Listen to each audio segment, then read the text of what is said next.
masih diberi kehidupan ini, lalu tidak menggunakan kesempatan kita ini untuk bersedekah, kan begitu. Sehingga muncullah sekarang beberapa sahabat ya, karena beberapa motivator, beberapa dai yang memunculkan istilah-istilah lah. Ada istilah sedekah habis-habisan, ya, sedekah bombardir, ya, yaitu ya apapun istilahnya itu sebenarnya tetap menekankan betapa pentingnya arti kesedekahan itu sendiri. Nah, terakhir sebelum nanti saya berbagi dengan Pak Tri, sedekah itu juga sebenarnya harus, idealnya adalah apa yang ada pada diri kita itu sebenarnya harus disedekahkan. Gitu. Jadi rambut kita ini itu punya jatah sedekahnya. Wajah kita ini punya jatah sedekahnya. Tangan kita, tubuh kita ini punya wajah sedekahnya. Nah, bagaimana kita melakukan semua itu? Bagaimana kita mensedekahkan tubuh kita? Nah, diantaranya adalah sedekah yang paling minimum adalah merawat apa yang sudah diberikan Tuhan. Itu adalah sedekah minimum. Jadi kalau ada orang yang menjaga kesehatannya, kemudian rajin berolahraga, kemudian tidak mengkonsumsi sesuatu yang merugikan, itu sudah sedekah. Itu sudah mensedekahkan tubuhnya. Dia menghormati Tuhan untuk memberikan tubuhnya dengan merawat tubuhnya dengan baik. Merapikan rambutnya, wajahnya, tubuhnya, itu sudah sedekah yang paling minim. Merawat, apalagi kemudian mengembangkan, apalagi kemudian menjadikan semua itu sebagai infrastruktur bagi kebaikan. Itu. Nah, saya kira itu para Bapak Ibu sahabat saya yang saya muliakan, materi pembuka dari saya sebagai narasumber pertama. Ya. Nanti kita akan lebih dalam lagi dari Pak Tri, beliau sebagai pelaku mungkin ya. Jadi kalau saya mungkin banyak teorinya, mengutip ayat, nah kalau beliau mungkin lebih cesplong ya. Karena yang diomongkan adalah apa yang dia kerjakan, yang dia terima adalah betul-betul apa yang dia terima. Jadi lebih dalamnya. Silakan Pak Tri, kepada Bapak, waktu dan tempat kami persilakan. Oke, terima kasih sekali. Assalamualaikum warahmatullahi wabarakatuh. Waalaikumsalam. Waalaikumsalam warahmatullahi wabarakatuh. Alhamdulillahirabbil alamin. Wassalatu wassalamu ala asrofil anbiya'i wal mursalin. Sayyidina Muhammadin wa ala alihi wa sahbihi ajma'in, amma ba'du. Yang kami hormati Mas Imam dan seluruh sahabat kami, sahabatnya Mas Imam, sahabatnya sahabat yang hadir. Pertama kali, marilah kita panjatkan puji syukur kehadirat Allah Subhanahu wa Ta'ala atas segala limpahan karunia-Nya. Kita bisa berdiskusi tentang apa yang namanya sedekah ataupun sedekah. Sebetulnya sesuatu yang sangat menggelitik karena apa yang kami lakukan itu bukan apa-apa, tetapi oleh Mas Imam ya namanya sharing apa yang bisa sama-sama kita pelajari lah, katakanlah seperti itu. Dan mudah-mudahan forum ini adalah forum yang sama-sama kita belajar, mungkin karena belajar harus terus-menerus, jadi mungkin bisa kita lanjutkan juga dalam hal bagaimana kita bersedekah, Tadi bahasanya sudah sangat komprehensif sebetulnya oleh Mas Imam tentang bagaimana keajaiban sedekah. Ini kita hubungkan dengan di satu bahasan yang lain adalah luck factor. Luck factor adalah sesuatu faktor keberuntungan. Contoh yang mudah adalah pada waktu kita cari tempat parkir, misalnya di mall atau di tempat yang biasa kita harus parkir, Kemudian, apakah itu rezeki kita atau bukan, itu sesuatu yang merupakan luck faktor juga, sesuatu yang merupakan ya boleh dikatakan juga keberuntungan ataupun keajaiban juga. Kadang-kadang dengan mudah kita mencari tempat parkir, kemudian ada mobil yang keluar sehingga kita bisa parkir di situ. Kemudian satu saat kita berputar-putar, ya. Ini juga sesuatu yang kadang-kadang kita nggak pernah tahu, padahal mungkin juga sama-sama berdoa. Ya, sebelum berangkat kita berdoa untuk keselamatan, untuk kemudahan dan sebagainya. Tetapi sesuatu yang tadi kita katakan, Mas Imam katakan sebagai miracle. Memang hidup kita ini betul-betul hidup yang miracle. Kalau kita bersyukur, apapun yang ada pada kita itu tidak cukup kata-kata yang sedemikian rupa. Berapa banyak kata-kata yang harus kita ucapkan bersyukur untuk apa yang Allah Subhanahu wa Ta'ala, Tuhan yang Maha Segalanya, yang sudah diberikan kepada kita. Apapun. Dan kalau kita lihat, tentunya kita harus bersyukur. Banyak sekali sahabat kita, banyak sekali yang lebih buruk dari kita. Kesehatannya, mungkin juga rezekinya, juga mindsetnya, cara pandangnya, sikapnya, tutur katanya, itu ya Allah kita harus bersyukur. Ya, makanya ayo sama-sama kita bersedekah untuk kita sendiri. Nah, mudah-mudahan energi kebersamaan kita ini bisa kita lakukan. Tadi kita juga sudah diingatkan oleh Mas Imam bahwa kita itu harus bersedekah untuk harta, untuk jiwa, untuk perhatian, untuk kebaikan. Dan yang terakhir adalah bagaimana kita merawat diri kita sendiri. Oke? Ayo sama-sama teman-teman kita lakukan dengan istighfar duluan. Itu adalah sesuatu sedekah. Mudah-mudahan energi kebersamaan kita, mudah-mudahan apa yang baik pada kita betul-betul bisa lebih baik lagi dan kita akan menuju ke sana. Ya, kita mulai sama-sama. Boleh dalam hati, boleh juga kita ucapkan. Astagfirullahaladzim. Astagfirullahaladzim. Astagfirullahaladzim. Oke. Terima kasih dengan istighfarnya. Mudah-mudahan kita akan menjadi akan meningkatkan rasa sedekah kita. Tadi bahasanya sudah sangat komprehensif, sangat menarik bahwa akhir bagaimanapun juga kita ini menuju kepada takwa. Takwa adalah sesuatu yang biasanya dihubungkan dengan sholat. Ya, mudah-mudahan kita semua sholat tentunya. Dan alangkah sangat baiknya kalau sholat selalu kita tingkatkan bagaimana kekhusyuan kita dan sebagainya. Tapi juga istilahnya bagaimana kita menafkahkan sebagian rezeki kita. Whatever, artinya whatever itu ya apapun juga, seberapapun juga. Dan ini juga sesuai dengan Al-Baqarah ayat 3 ya. Kalau kita mau merefer ke situ.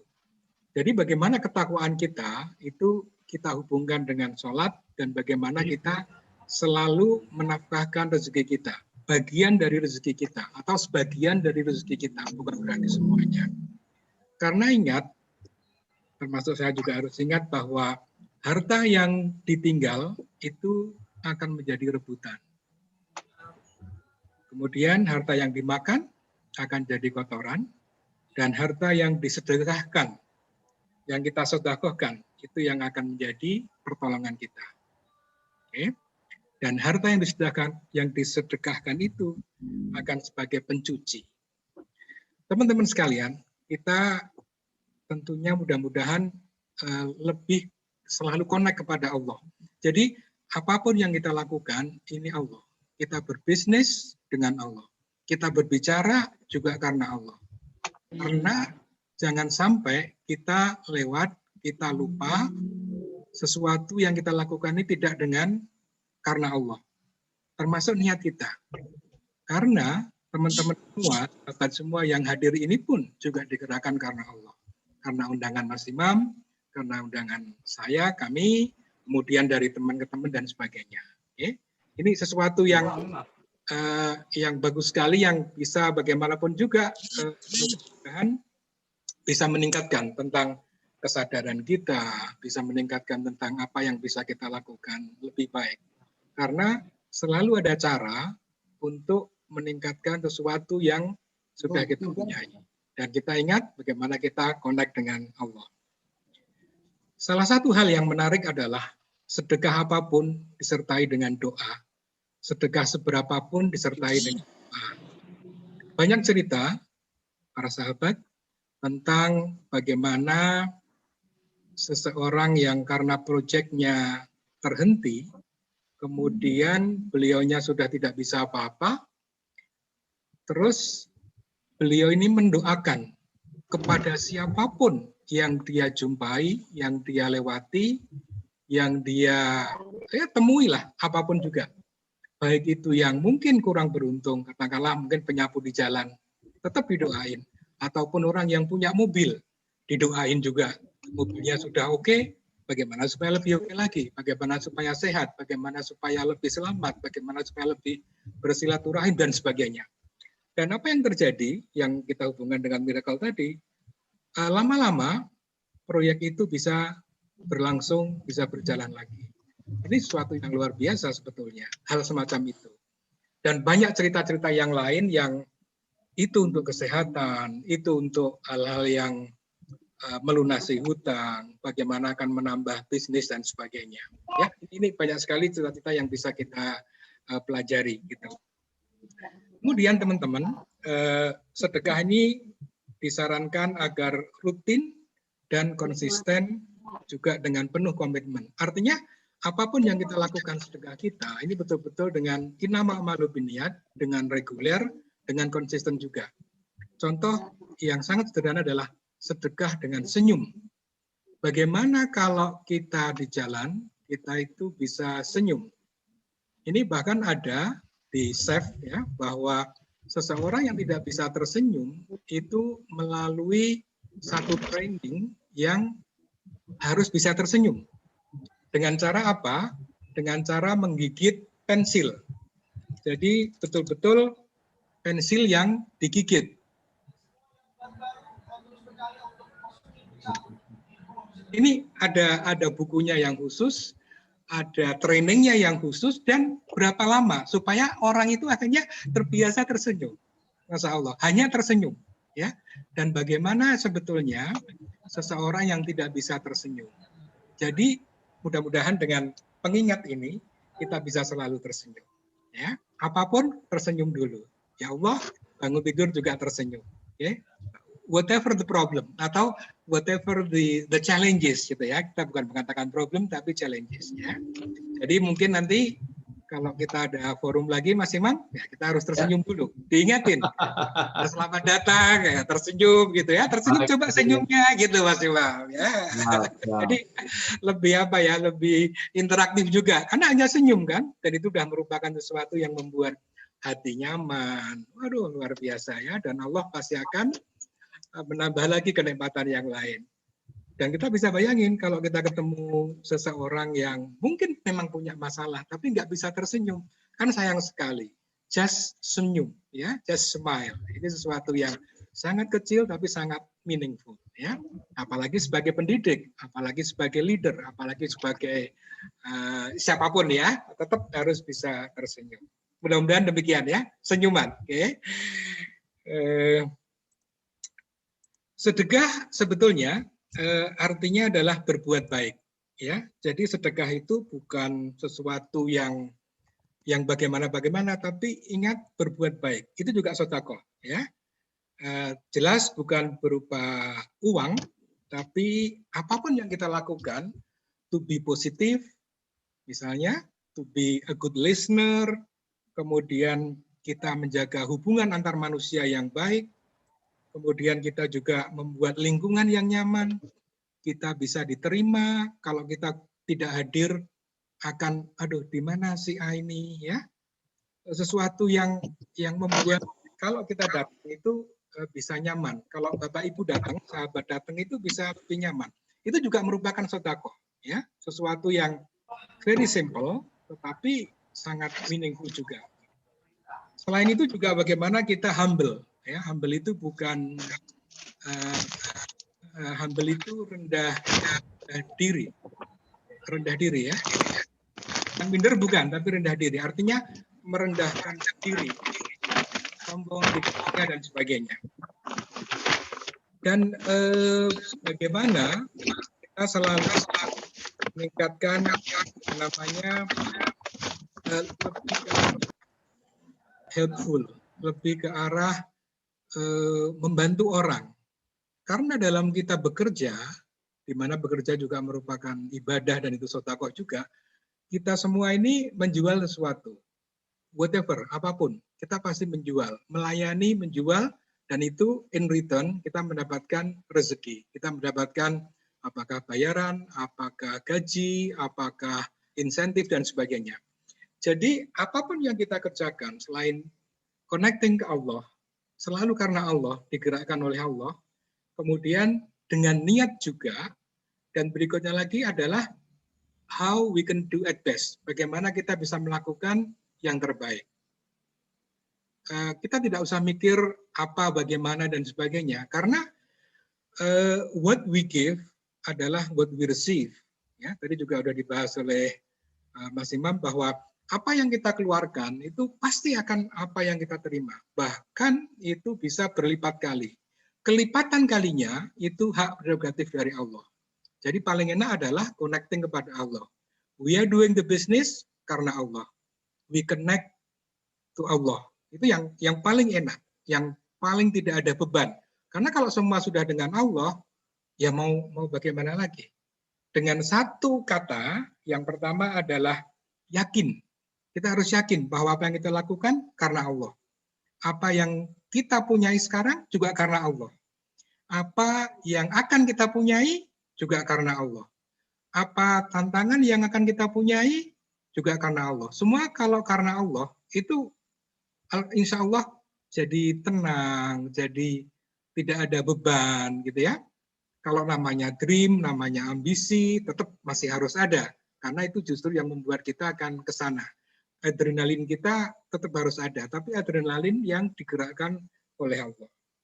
Yang kedua adalah khusyuk. Khusyuk dalam artian, ya khusyuk bukan hanya salat ya, para sahabat, tapi khusyuk juga bisa berarti senyum.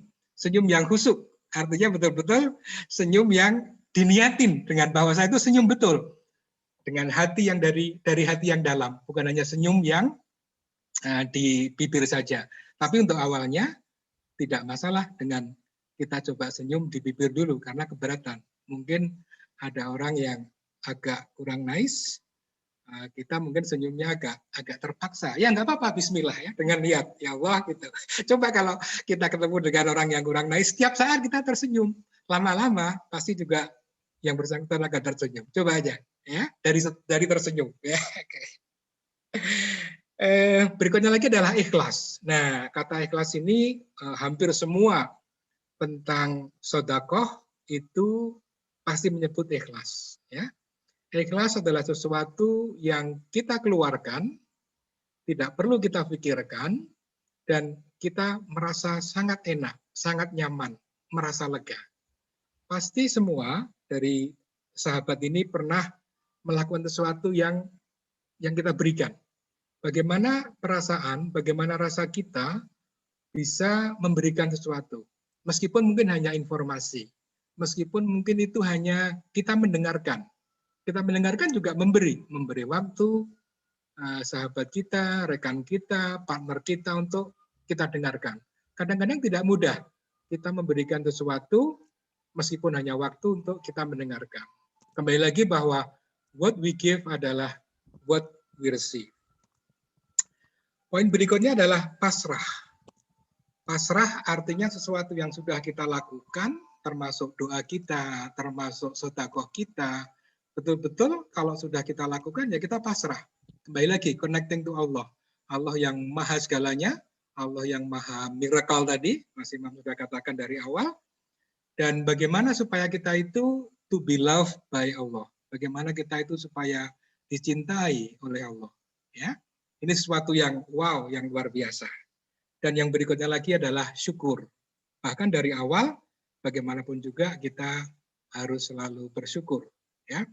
Bersyukur dari segala aspek kehidupan kita, dari apa yang kita punyai, termasuk mungkin kita punya sesuatu yang masih challenge, masih merupakan hal yang mungkin kurang nyaman ataupun hal yang harus kita handle, tetap sesuatu yang harus kita syukuri. Jadi saya kira karena mungkin lebih baik kalau bagaimana supaya kita bisa lebih interaktif gitu dari para sahabat semua.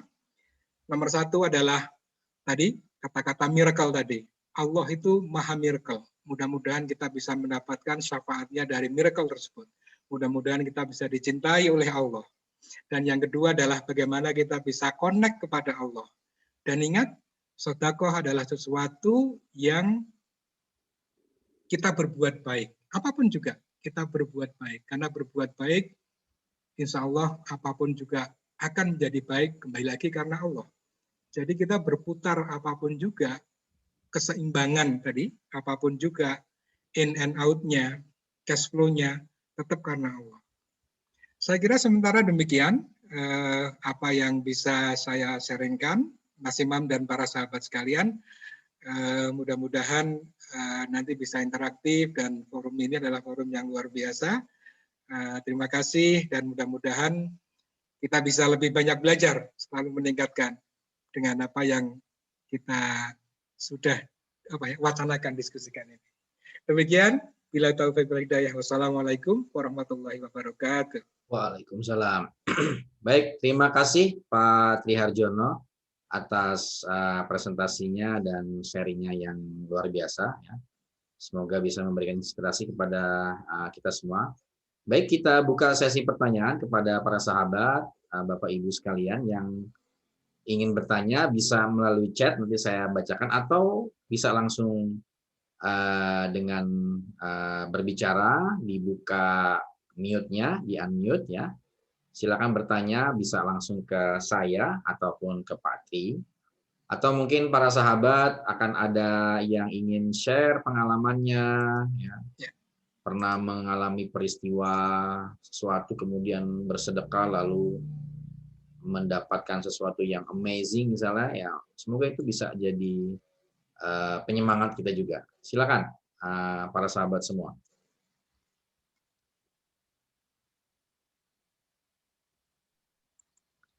Oh ya, ini ada pertanyaan dari Pak Catur. Apakah boleh hitung-hitungan dengan Allah ketika sedekah? Nah, ini mungkin Pak Tri dulu nih. Boleh nggak kita hitung-hitungan dengan Allah ketika sedekah? Misalnya kan ada ayat itu wa fi kulli sumbulatin mi'atu habbah, kan?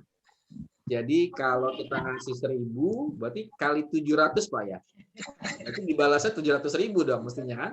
Berarti kalau kita ngasih 1 juta mestinya dapatnya 7 miliar. Silakan Pak, mungkin Pak. Aduh, salah ya. Oke, pertanyaan yang menggelitik juga ya sebetulnya. Tentunya di hati kita ini punya maksud, punya tujuan, dan kita bisa berkomunikasi dengan Allah.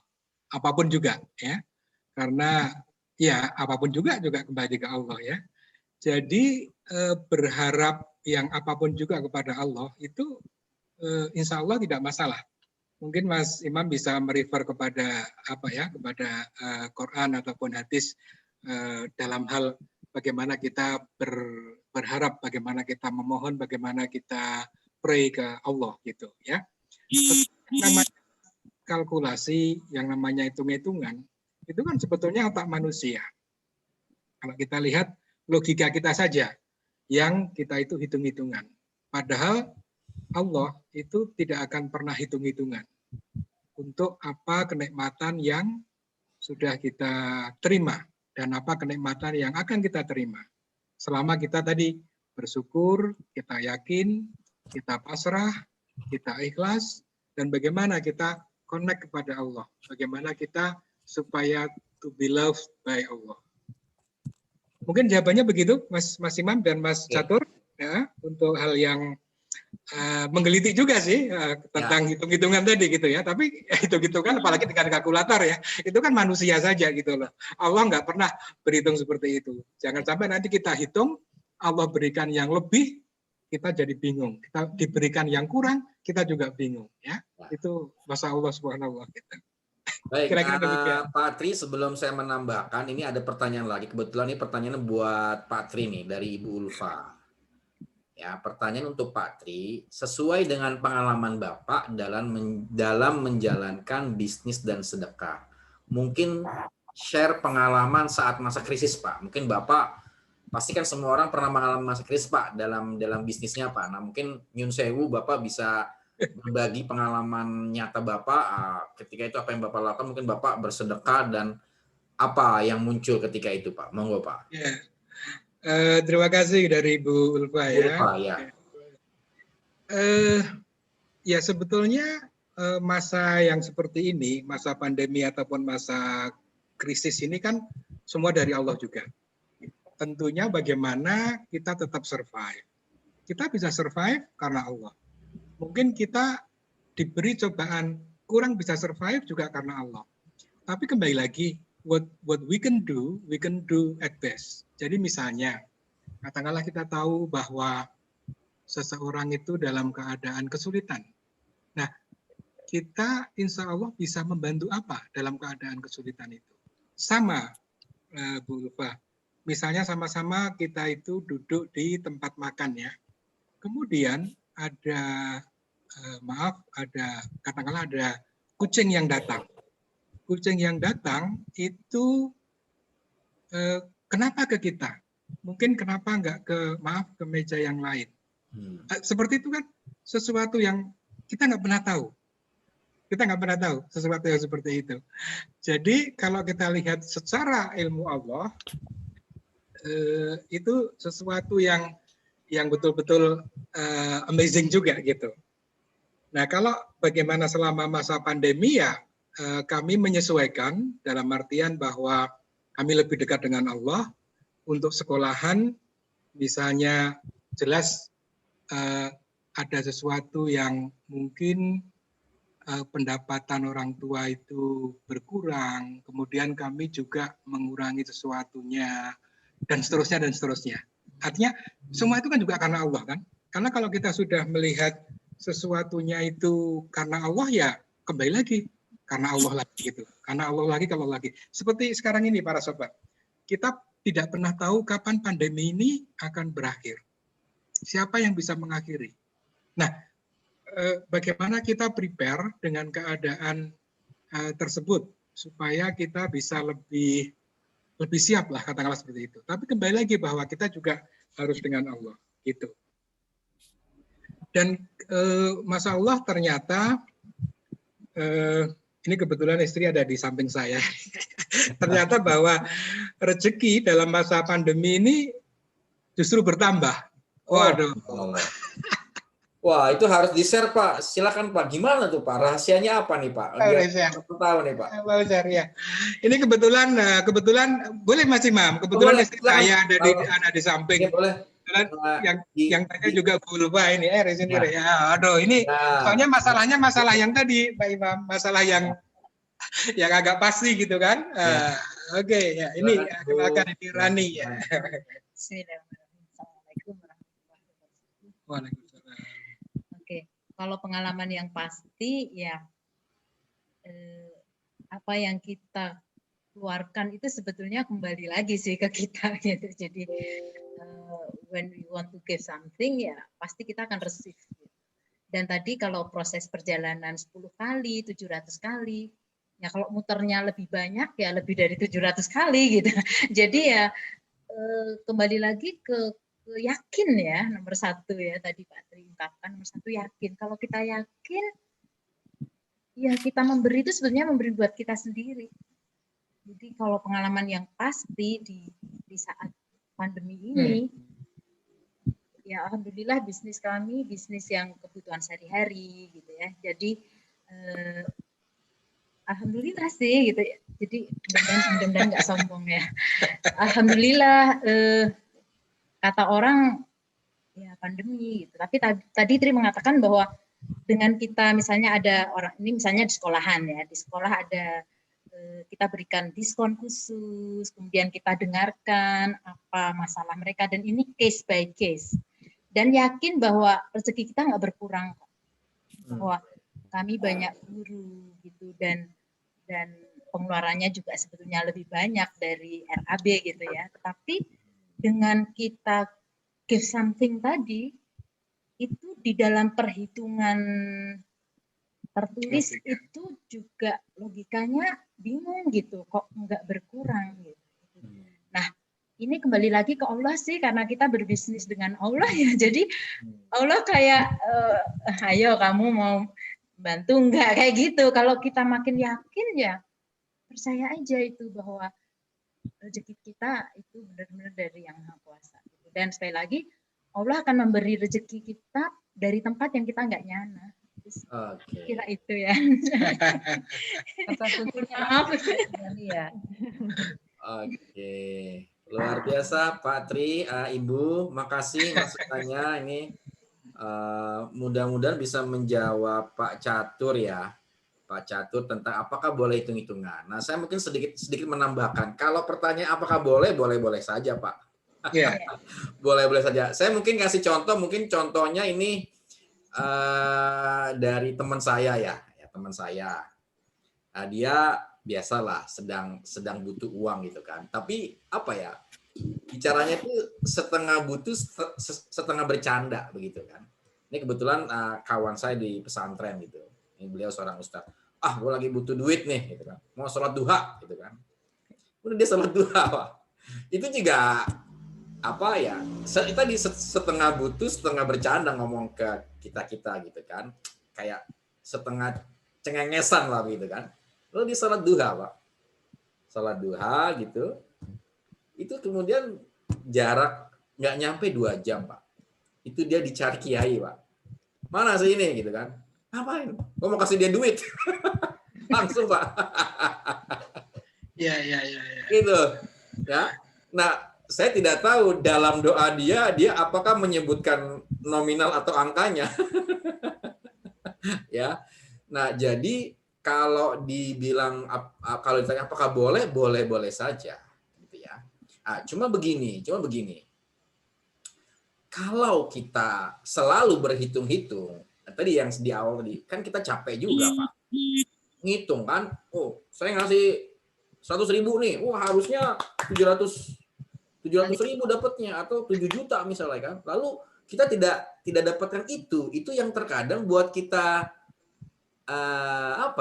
miss. Nah, itu yang kemudian mengganggu keikhlasan kita. Gitu. Ya tidak apa-apa, tapi kalau itu dijadikan kebiasaan, menurut saya itu menjadi gangguan, jadi mengganggu keikhlasan. Nah, memang ada ayat-ayat dalam Quran maupun hadis itu ayat-ayat istilahnya itu ayat-ayat penggoda, ayat-ayat merayu gitu loh, itu termasuk surga neraka itu penggoda gitu kan. Makanya kan lagunya si Krisya itu kan ya, jika surga dan neraka tak pernah ada, masihkah kau sujud kepadanya, kan begitu kan. Kalau kamu beribadah hanya untuk surga atau menghindari neraka, kalau surga dan nerakanya Allah hapus, kamu masih menyembah kan tidak ada yang membuat semangat kan begitu. Nah, itu memang ada ayat-ayat yang merayu kan begitu, ada fadilah ya. Nah, itu sebenarnya adalah cara Allah untuk merayu kita agar ya datang kepadanya, dan itu ya sah-sah saja karena Allah yang menciptakan kita tahu struktur dalam diri kita.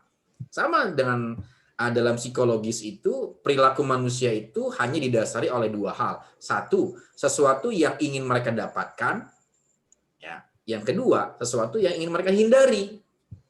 Begitu saja kan begitu. Nah, Allah memberikan itu semuanya, memberi surga neraka. Kalau kamu kalau kamu bersedekah, aku janji loh, kamu aku lipatkan 700 kali lipat. Kalau kamu ini, aku itu, dan itu terbukti gitu. Jadi apakah boleh? Jawabannya boleh. Dan silakan dibuktikan. Silakan dibuktikan.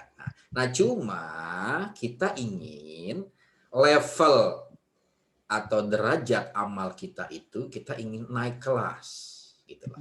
Dari level penghitung-hitung menjadi level pencinta.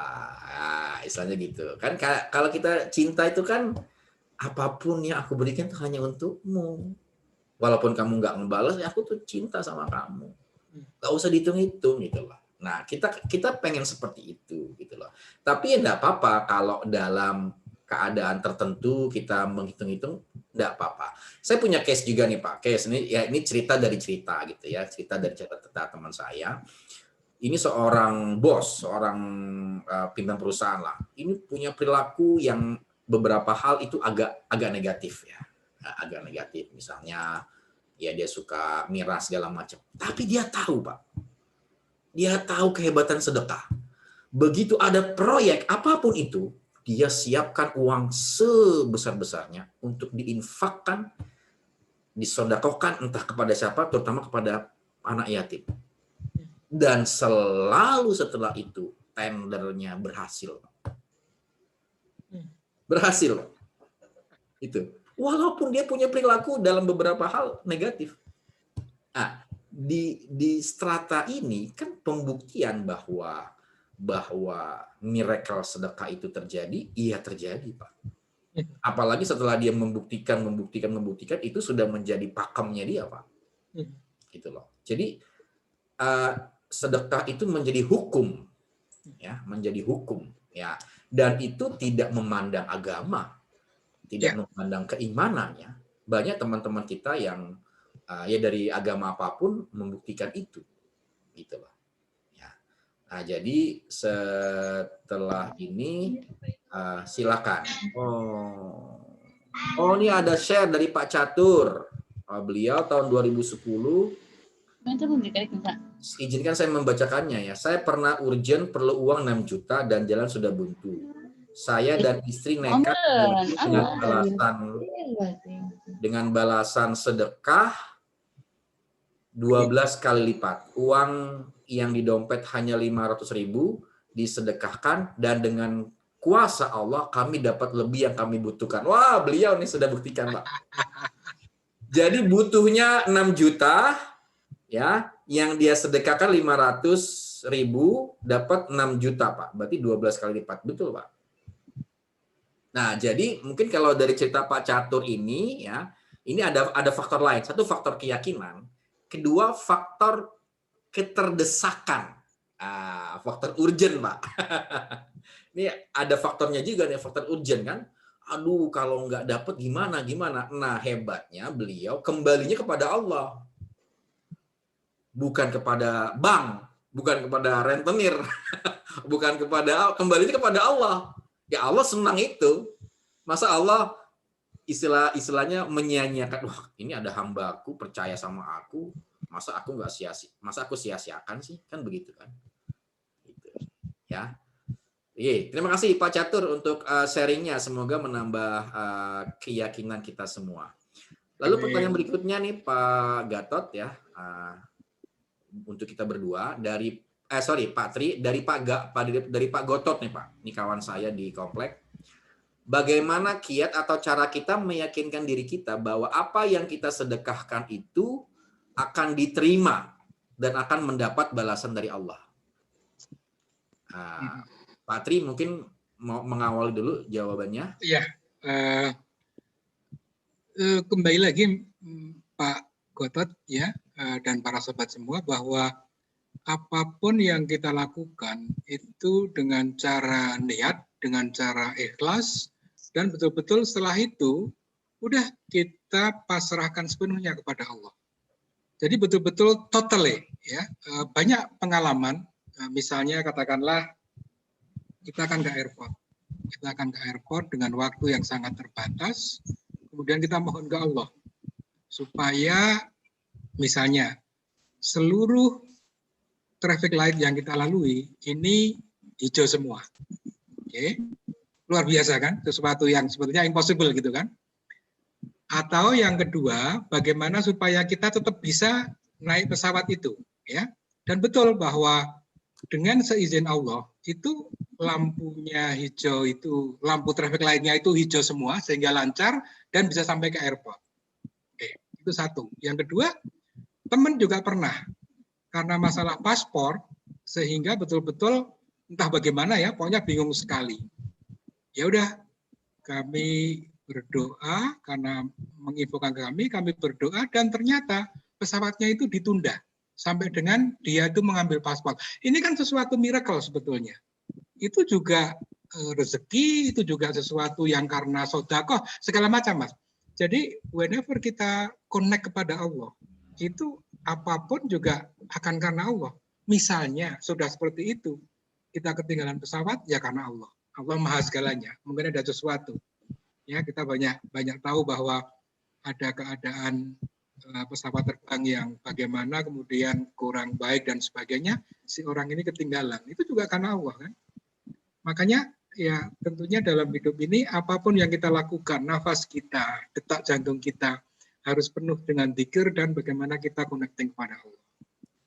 Jawabannya saya kira secara pengalaman ya, apply di lapangan itu seperti itu.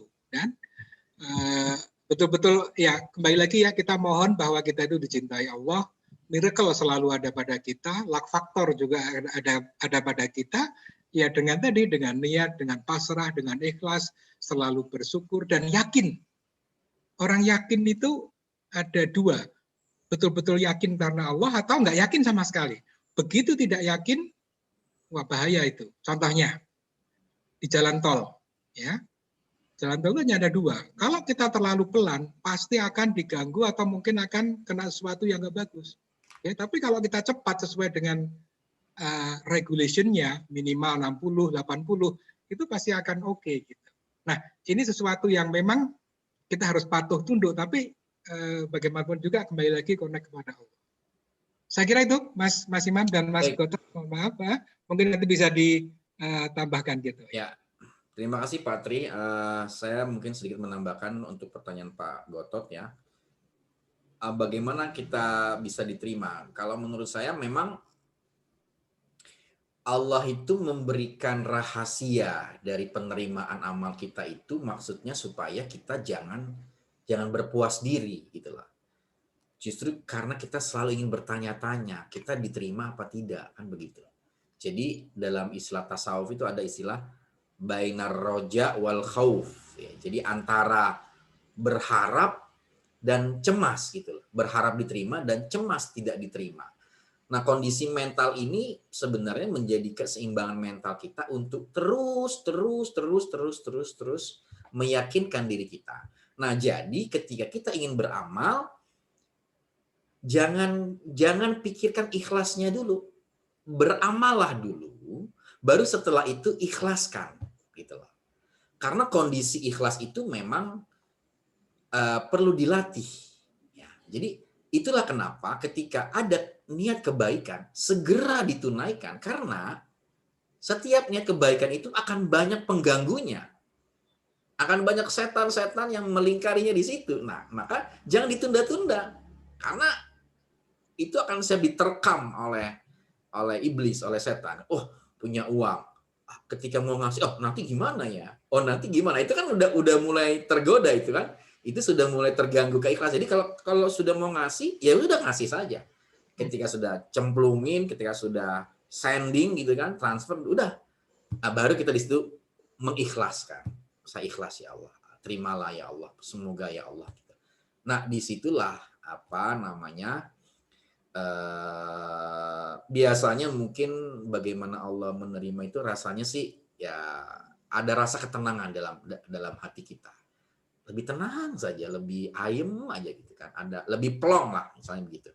Itu biasanya begitu Pak Gotot ya. Jadi lakukan saja, insya Allah ya. Setelah itu keikhlasan itu akan muncul. Jadi memang keikhlasan dalam memberi itu harus selalu dilatih, bahkan dipaksakan sebagai bentuk latihan. Lalu ada pertanyaan nih Pak Tri dari Pak Widi, ya, Pak Widi Wihartono. Izin bertanya mengenai sedekah terang-terangan, Pak Tri. Sedekah terang-terangan. Ya, Pak. Monggo, Pak Tri. Assalamualaikum, Mas Imam, Pak Waalaikumsalam. Tri. Iya. Sedikit tanya, kalau kita kan taunya sedekah itu kan yang baik itu diam-diam ya. Betul. Yang orang lain jangan banyak tahu supaya kita nggak timbul ria atau yang Betul. semacam itu. Sedekah yang terang-terangan itu apa boleh? Karena kan kita tahu ya, kadang-kadang apa yang sudah kita berikan ke orang lain, apa yang sudah kita share, baik itu harta atau ilmu atau apapun yang membuat orang lain terbantu, itu kan kadang bisa menjadi inspirasi buat orang lain melakukan hal yang sama. Nah, walaupun awalnya kita nggak mau, misalkan orang lain tahu apa yang sudah kita perbuat, tapi dengan orang lain tahu, biasanya akan timbul sedikit rasa, mungkin seperti rasa bangga di diri kita. Apakah itu bagus? Kalau itu tidak bagus, gimana cara menekan perasaan sombong lah, seperti itu. Gitu, Pak. Ya. Terima kasih, Mas Widi. Pak Tri, silakan Pak Tri. Oke, ya, terima kasih pertanyaan yang menggelitik juga. Nomor satu adalah bagaimana niat kita, Mas. Betul-betul niat kita. Kalau betul-betul niat itu ada dalam hati ya. Niat kita itu apakah betul-betul karena Allah, kembali lagi, karena itu hak prerogatif Allah juga, atau ada niat sedikit untuk ya tadi, untuk misalnya aku biar kelihatan. Nah, karena itu perasaan, bagaimana kita memanage perasaan, Mas Widi? Ya, misalnya katakanlah karena keperluan administratif sehingga sedekah itu harus dituliskan, misalnya begitu. Semen berapa sak dari Mas Widi, misalnya begitu. Ya, itu kan keperluan pendataan. Makanya kadang-kadang ada yang namanya hamba Allah. Ya, boleh-boleh saja sih. Saya kira itu semua tujuannya adalah untuk tadi supaya nggak ria, supaya nggak kenal siapa yang menyumbang berapa banyak. Gitu. Menurut saya kembali lagi bagaimana inama malu biniat kita.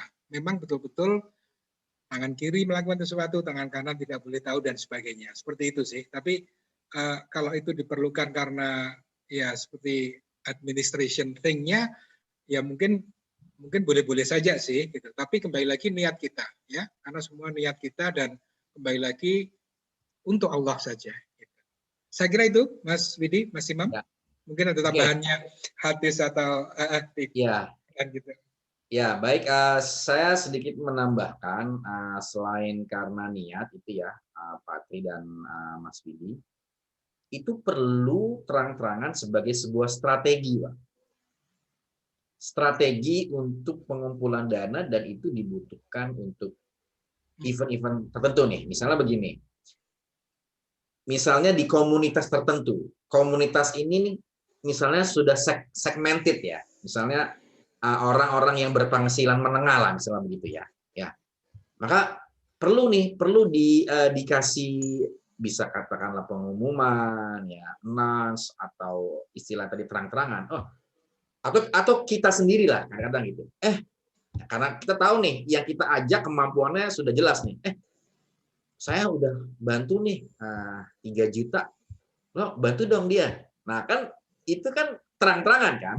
Nah, kita mengajak kepada beliau karena kita sudah tahu kemampuan dia.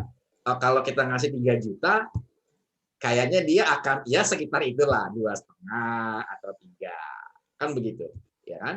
Tapi jangan ngomong begitu kepada orang yang kemampuannya hanya 50.000, 100.000. Itu namanya ngenyek namanya. Ya kan? Nah, jadi sebagai sebuah strategi itu tidak apa-apa, dan itu banyak dilakukan oleh lembaga-lembaga sosial ya Pak Tria. Misalnya ya tadi terlepas dari ikhlas tidak ikhlas ya, itu kan seperti lelang ya, seperti perlombaan ya kan, perlombaan. Oh, dia ngasih berapa? 10 juta. Wah, jangan sampai kalah kita, ngasih 12 juta ya kan. Dia ngasih berapa, kan begitu kan. Itu jadi seperti berlomba-lomba. Nah, itu buat saya sah-sah saja. Ya terlepas dari ikhlas tidak ikhlas ya. Karena kan kita tidak bisa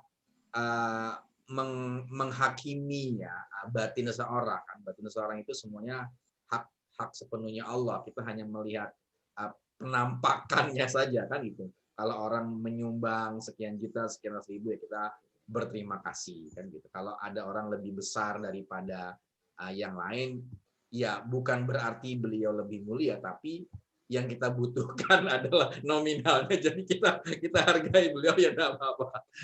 Gitu. Ya. Oke, makasih dari Pak Catur ini ya. Baik, itu jawabannya Pak Widi. Ya, ini ada pertanyaan lagi dari Mbak Echa, Mbak Esra. Kaitan riba dengan sedekah, misalnya ngutang di bank, walau tetap sedekah akan menghalau rezeki karena ada anggapan dengan mengkait-kaitan dengan kondisi lain. Wah, ini agak menggelitik lagi nih Pak. Riba dengan sedekah nih Pak. Misalnya ngutang di bank, walau tetap sedekah akan menghalau rezeki karena ada anggapan dengan mengkait-kaitan dengan kondisi lain. Silakan Pak Tri. Ya, kalau riba jelas ya, ya Mas Imam dan Mbak Esra, Bunda Esra. Kalau riba tetap no ya, bagaimanapun juga gitu. Nah, mungkin ini mesti merefer kepada Quran dengan hadis Mas Imam. Bagaimana sebetulnya? Kalau menurut saya, whatever the name, kalau namanya riba tetap no, tetap tidak gitu. Mungkin firm ke situ gitu loh Mas. Silakan Mas Imam ya. Ya, terima kasih Echa. Tentang riba ini terus terang saya bukan ahlinya ya, ayatnya atau bagaimana, tapi yang jelas memang riba itu sangat diharamkan ya. Namun secara teknis penerapannya dalam hal implementasi di bank ya saya kurang begitu menguasai ya. Tetapi begini, maksud saya jangan sampai keinginan kita untuk bersedekah itu kemudian terhalangi karena masih ada sesuatu yang menghambat, katakanlah dalam konteks riba tadi gitulah. Ya. Jadi menurut saya kalau bersedekah ya sudah sedekah sajalah ya. Kan kita berbuat baik ini kan juga diantaranya kan ingin membersihkan diri kita. Kan kita paham bahwa kita ini kotor sekali. Begitu kan, karena kita ini kotor sekali, kita ingin bersedekah dan sedekah itu mudah-mudahan bisa menjadi pembersih dari kotoran-kotoran kita, kan begitu. Jangan karena kita masih kotor, kita jangan bersedekah. Logikanya jangan dibalik kan begitu. Karena kita masih kotor, justru kita ingin bersedekah agar membersihkan sambil semua yang masih berpotensi kotor itu kita pelan-pelan kita hapuskan, kita bersihkan sampai Allah benar-benar meridhoi. Sekira gitu buat Echa ya tentang riba. Nanti kapan-kapan kita datangkan ahli perbankan syariah. Tentang riba ini. Saya riba banyak. Oke Pak, ini ada pertanyaan dari sahabat saya Pak Ismail ini. Pak Imam dan Pak Tri, apakah dari pengamatan Bapak berdua ada kaitan kesediaan bersedekah dengan kesuksesan seseorang pada karir dan sosial? Apakah CSR itu sedekah perusahaan atau kewajiban Pak Tri? Dan bagaimana secara psikologi Pak Imam? Nah, ini Pak Tri nih dari sahabat Pak Tri juga nih. Ini, aduh, senior kita ini, Dr. Deha Ismail nih. Ya. Jawaban yang pertama adalah sangat erat. Jadi kalau kita insya Allah punya sesuatu hajat, punya sesuatu yang ingin sukses, sedekahlah. Dan ada pengalaman bahwa sedekah seberapa besarnya itu empiris dengan apa yang kita inginkan. Ya, betul. Jadi apa yang kita inginkan? Misalnya kita ingin sesuatu seharga berapa, itu yang kita sedekahkan juga seharga itu, bahkan kalau bisa lebih. Karena kembali lagi pengalaman Pak Catur tadi jelas, ya. Dan beberapa pengalaman-pengalaman yang lain dari teman-teman itu banyak sekali yang justru karena sedekah itu maka sesuatunya jauh lebih dari apa yang disedekahkan. Itu yang pertama. Jadi sangat erat dengan hubungannya dengan bagaimana kesuksesan dalam bidang karir, dalam bidang sosial dan sebagainya. Yang kedua tentang CSR, Corporate Social Responsibility. Mungkin kalau secara formal, institutional company, itu memang kewajiban, katakanlah seperti itu. Tapi kalau secara hati, sebetulnya hati kita itu lebih ke arah itu merupakan kepedulian. Bismillah itu merupakan sedekah kita atau sedekah dari perusahaan itu. Whatsoever, akhirnya si perusahaan itu tergantung dari orang yang ada di situ. Siapapun orang yang di situ, ini akan memegang peranan yang sangat penting. Makanya tergantung dari petaninya, bukan tergantung dari lahannya. Bagaimana orang yang di situ itu bisa berperan sedemikian rupa tentang katakanlah program CSR. Betul-betul kalau secara company, secara manajemen ya itu merupakan kewajiban, ada undang-undangnya dan sebagainya, oke lah. Tapi secara bagaimana kita melakukan itu di masyarakat, kita bisa mengatakan bahwa ini bagian dari kepedulian company, ini bagian dari, ya mungkin bahasanya adalah bagian dari sedekah kita. Gitu. Ya. Nah, mudah-mudahan itu dari kami, saya kira firm. Pak Dr. DH dengan Pak Imam, monggo ditambahin Mas Imam. Ya, terima kasih Pak Tri. Ya Pak Ismail, apakah ada korelasinya? Oh sangat Pak, sangat. Kesediaan bersedekah dengan kesuksesan seseorang ya. Lalu mungkin kalau ada pertanyaan, apakah bisa orang kemudian bisa naik level yang lebih tinggi tanpa dia bersedekah? Ya bisa juga, bisa juga. Tetapi mungkin level berkahnya, level kenyamanannya berbeda. Kalau dia tanpa sedekah, mungkin dia upayanya harus lebih kuat. Dia harus siap dengan intrik-intrik politik kekantoran, mungkin ya Pak Tria. Kalau dengan sedekah, dia nggak usah pusing-pusing. Ya, istilahnya dia investasi ke Allah, Allah yang menjalankan semua itu sampai dia ya menemui gitu ya. Jadi saya rasa sedekah ini adalah salah satu infrastruktur yang efektif yang bisa kita gunakan apa saja untuk semua hajat kita, baik hajat duniawi maupun hajat-hajat ukhrawi. Jadi disitulah justru letak miracle-nya, letak kasih sayang Allah kepada para hamba-hambanya yang Allah menjanjikan kalau kamu ingin apapun lah, kamu mau ingin sukses urusan dunia, apalagi akhirat, ya sudah, sedekah. Tapi ingat, itu niat kamu, ya kan? Kalau niat kamu bersedekah supaya dapat level karir yang bagus, kamu akan dapat.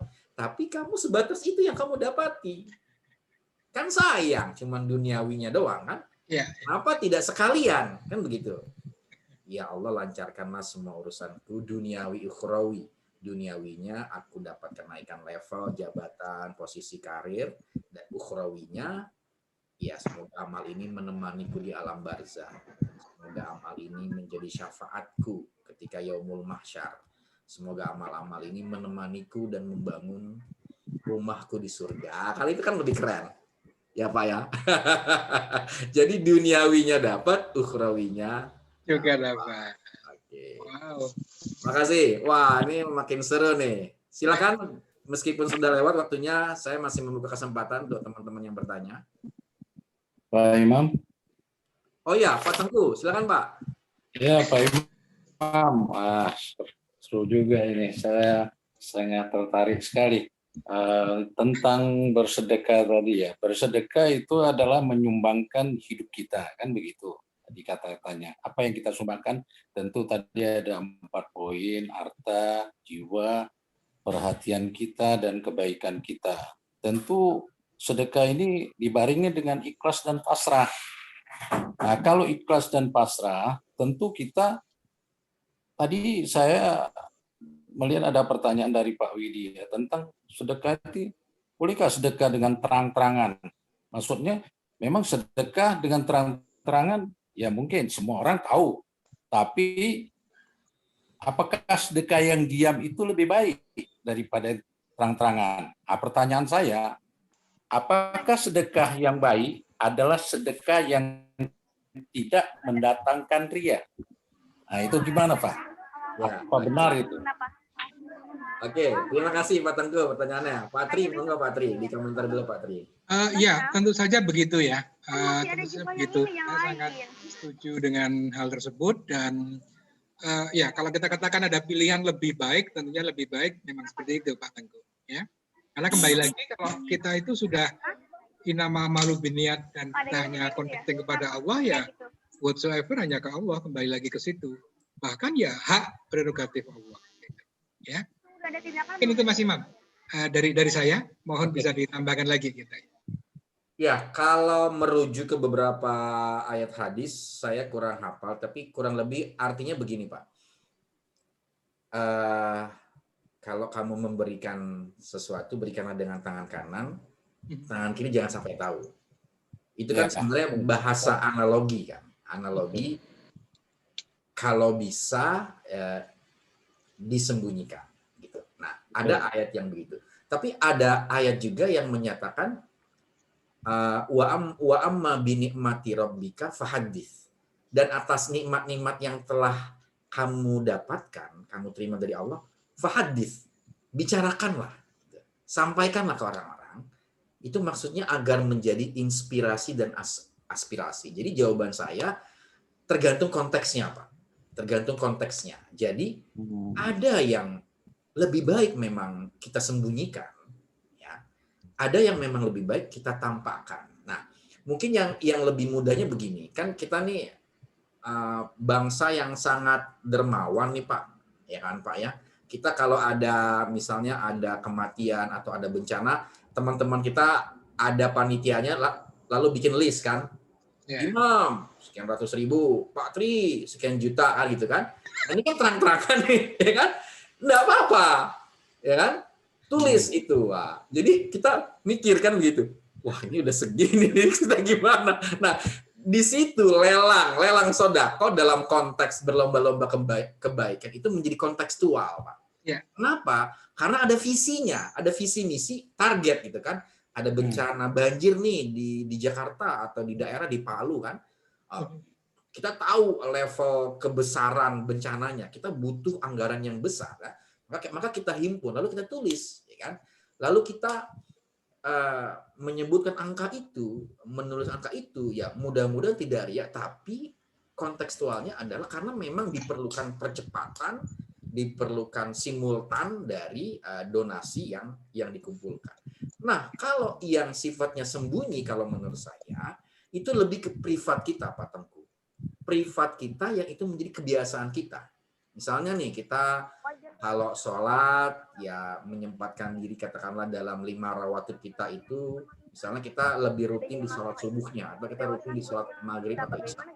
Ya sudah, kita masukkan ke tromol, kita lihat sikon nih, ada orang apa enggak. Nah, kita ingin membiasakan diri kita memasukkan itu ketika tidak ada orang. Itu juga bagus, biar orang tidak tahu bahwa kita ini adalah pembiasa sodako, pembiasa tromol pos. Gitu. Nah, yang paling gampang kan sebenarnya kan dengan teknologi online kita banyak sekali yatim piatu gitu kan. Nah, kita kirim tuh, 100.000, 200.000, 500.000, ya kan? Kan yang tahu hanya panitianya saja. Kita kirim ceknya kan, itu kan sudah sembunyi-sembunyi gitu ya. Jadi menurut saya tidak apa-apa karena ya Allah itu ya Allah membuka semuanya begitulah. Silakan kamu berderma, bersodako, kamu mau sembunyi-sembunyi silakan, kamu mau terang-terangan silakan juga. Tinggal kontekstualnya kan. Berapa kali kita harus menyembunyi seperti biasa, ada berapa kali kita perlu terang-terangan. Nah, kita sering kali, Bapak Ibu, teman-teman sekalian, sering mendengar kisah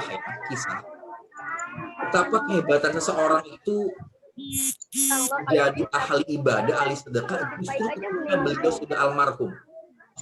Pernah nggak kita mendengar kisah itu? Dan itu diceritakan oleh orang-orang yang pernah menerima bantuan beliau. Tahunya ketika beliau sudah almarhum gitu loh. Jadi sepertinya Allah membuka tentang kemuliaan orang ini yang di masa hidupnya mungkin tidak banyak orang tahu bahwa orang ini suka bersedekah. Tapi ketika beliau sudah almarhum, itu seperti dibuka tirai hijabnya untuk Allah menyaksikan bahwa orang ini mulia karena selama hidupnya dia pernah bersedekah dan rutin bersedekah. Saya sering Pak mendengar kisah-kisah itu Pak. Orangnya sudah almarhum Pak. Yang ketika hidup bergaul dengan kami, dengan saya yang masih hidup itu, ngelihatnya biasa-biasa saja Pak. Gitu.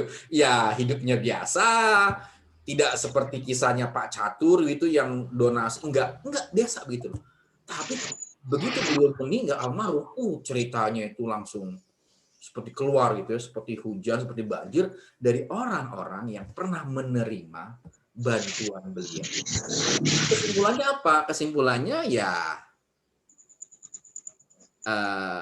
yang saya katakan itu kan hanya dampak ya, hanya akibat bahwa Allah memuliakan. Yang penting kan kita lakukan saja, gitu kan? Bahwa Allah muliakan aku apa enggak ya? Iya, itu terserah Allah kan begitu. Bagaimana bentuknya ya terserah Allah. Yang penting kita lakukan saja. Kita sedekah saja. Nah, jadi kita fokusnya kepada apa yang ada pada diri kita, apa yang bisa kita sedekahkan. Nah, gitu. Nah, adapun nanti balasannya ya biarlah Allah yang membalas, dan pasti sebagaimana halnya sudah disampaikan oleh Pak Tri dengan istri dan teman-teman sekalian, selalu namanya balasan Allah itu selalu adalah lebih mulia dari yang pernah kita persangkakan. Begitu. Ya, nampaknya seru sekali kita sampai lewat dari 15 menit dari jam 9 Pak Tri. Itu Mas Widi masih angkat tangan itu, Mas Imam? Enggak, kayaknya cukup Pak. Dia lupa menutup itunya. Oh. Iya Pak, mohon maaf. Oke, sudah cukup ya. Ada lagi? Nggak apa-apa, nih ada newcomer ini. Ada kawan saya, Rudi tadi ya. Rudi mau bertanya, Rudi? Kawan saya. Ada yang mau ditanyakan Pak Rudi? Atau Pak Bambang Ratmanto? Ini dari tadi silent terus nih Pak Bambang. Sepertinya rendah hati sekali beliau ini. Mohon maaf Pak Bambang. Atlubu doa Ustadz, atlubu doa. Oh iya. Makasih Rudi. Ya. Baik, begitu ya teman-teman sekalian. Mungkin Pak Tri di penghujung ini ada closing statement dari Pak Tri tentang the miracle of sedekah. Silakan Pak. Oke, terima kasih sekali Mas Imam dan teman-teman semua. Mudah-mudahan kita bisa saling mengingatkan, saling belajar, dan saya bagaimana kita bisa connect kepada Allah from time to time, dari waktu ke waktu, dari detik ke detik. Kemudian kita selalu bersyukur bagaimana kita bisa yakin dalam melakukan sesuatu, khusyuk, dan juga pasrah. Kepasrahan totalitas kepada Allah. Itu yang membuat kita akan lebih takwa, dan ingat bahwa kita itu bersedekah artinya bukan hanya memberikan uang atau berdonasi, tapi lebih ke arah bagaimana kita berbuat baik. Sedekah means sesuatu yang berbuat baik. Sedekah adalah sesuatu yang bisa kita lakukan kapanpun, dimanapun, kepada diri sendiri, merawat tubuh supaya sehat dan sebagainya, juga kepada lingkungan kita terdekat dan kepada masyarakat sekitar kita.